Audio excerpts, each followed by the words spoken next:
She was only 8 years old, living in a homeless shelter in Washington, D.C. And somehow, she vanished. But what makes this case even more disturbing is that multiple warning signs were missed. And the one person who was supposed to help her may have been the reason that she vanished.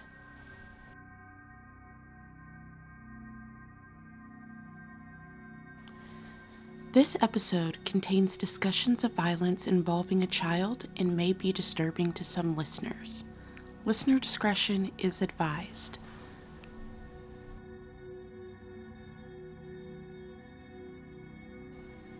I'm Tiara, and this is What's Done in the Dark. Today, we're talking about the disappearance of Relisha Rudd, a case that raises serious questions about systems that failed and a little girl that still hasn't been found.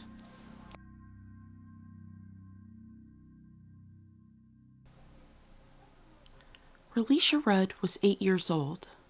She was described as quiet, but bright, and full of potential. She loved school, and like most kids her age, she deserved stability and safety, and protection.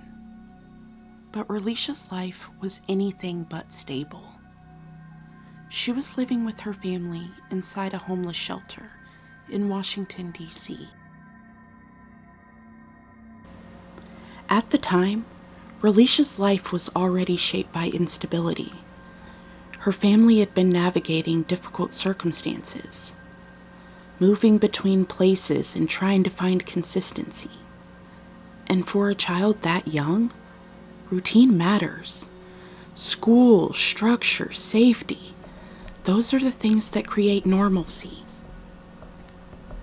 And when those things start to disappear, it doesn't just affect the child's schedule. It affects their entire sense of security.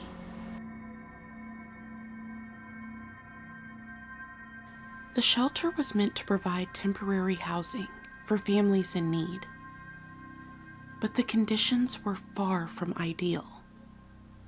There were concerns about safety and supervision and how closely the residents were being monitored. And in that environment, Relisha met a man named Khalil Tatum. The shelter Relisha was living in had already faced scrutiny. There had been prior concerns about how it was being managed and if whether proper safeguards were in place for families and children. In environments like this, oversight is critical because when supervision is limited, lines can start to blur. And unfortunately, those lines can create opportunities for the wrong kind of access.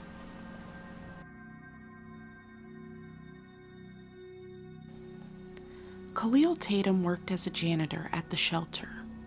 He had access.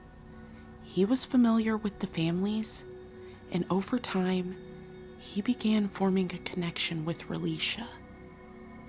This part is especially hard for me to understand because this connection, looking back, raised some serious red flags.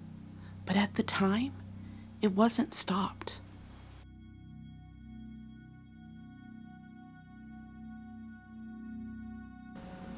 In situations like this, relationships don't always appear dangerous at first. They can seem helpful, familiar, even trusted, especially in environments where people see each other every day. But that's what makes it harder to recognize when boundaries are being crossed, because it doesn't always look like a threat until it is.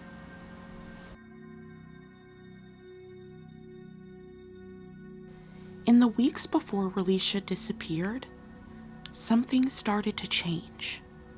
She stopped going to school.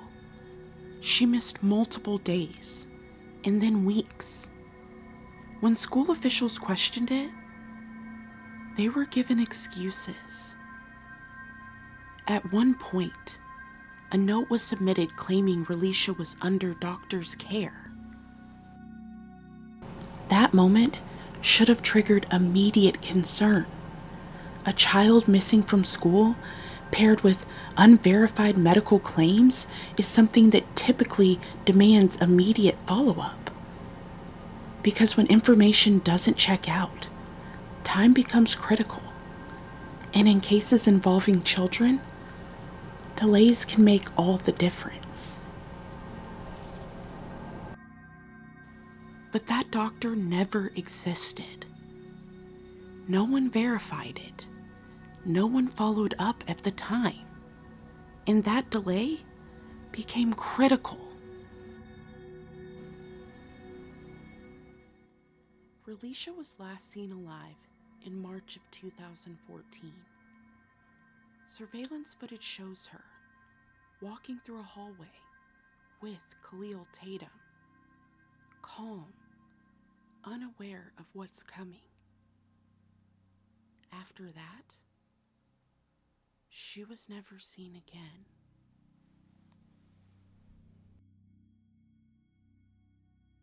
At that point, no one fully understood what they were seeing. It was just a moment captured on camera. But looking back now, that footage represents something much heavier. It's the last known moments Relisha was seen alive. And sometimes, the most ordinary looking moments become the most important.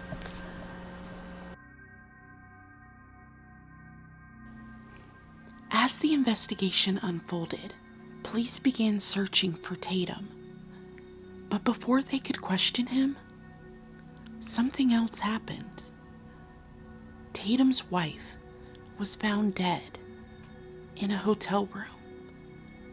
And then, just days later, Tatum himself was found dead in a park nearby, which meant the only person who may have known exactly what happened to Relisha was gone.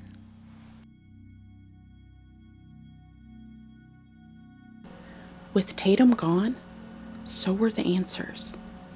There was no opportunity to question him, no chance to understand his actions, no explanation for what happened in those final moments, which left investigators with only pieces of the story, but no one could fully connect them.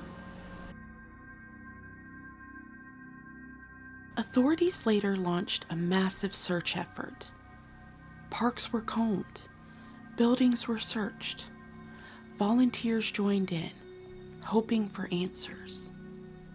But despite all of it, Relisha was never found.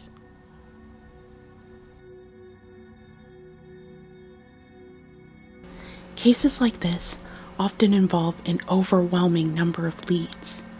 Tips from the public, possible sightings, unconfirmed information. All of it has to be reviewed. But even with extensive efforts, not every case leads to clear answers. And as time passes, those answers become harder to find. And that's where so many questions really begin. How did an 8-year-old girl miss so much school without immediate action? How did a man with access to the shelter get so close to a child? How many opportunities were there to intervene? And how many didn't happen? To this day, Relisha Rudd is still missing. No confirmed answers. No closure. Just a case that continues to raise questions about a system meant to protect children. What makes this case especially difficult is that it doesn't just point to one failure. It highlights a series of moments where intervention might have been possible. Moments that individually might not have seemed that urgent, but together paint a bigger picture. Cases like this don't just stay with people because of what happened, but because of what could have been prevented. And the reality is, someone knows more than what's being said.